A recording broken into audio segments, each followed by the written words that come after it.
ಜೇವರ್ಗಿ ಪಟ್ಟಣದಲ್ಲಿ ಯುವಕನೊಬ್ಬನ ಚುಡಾಯಿಸುವಿಕೆಯಿಂದ ಬೇಸತ್ತು ಅಪ್ರಾಪ್ತ ಬಾಲಕಿ ಆತ್ಮಹತ್ಯೆ ಮಾಡಿಕೊಂಡಿರುವ ಘಟನೆ ಅತ್ಯಂತ ನೋವಿನ ಸಂಗತಿ.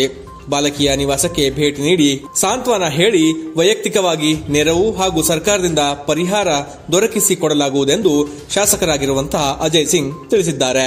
ಈ ರೀತಿಯ ಘಟನೆಗಳು ಪುನರಾವರ್ತನೆಯಾಗದಂತೆ ಪೊಲೀಸರಿಗೆ ತಾಕೀತು ಮಾಡಲಾಗಿದ್ದು, ಶಾಲಾ ಕಾಲೇಜು ಹಾಗೂ ಹಾಸ್ಟೆಲ್ಗಳ ಸುತ್ತಮುತ್ತ ತೀವ್ರ ನಿಗಾ ವಹಿಸುವಂತೆ ಆದೇಶಿಸಲಾಗಿದೆ.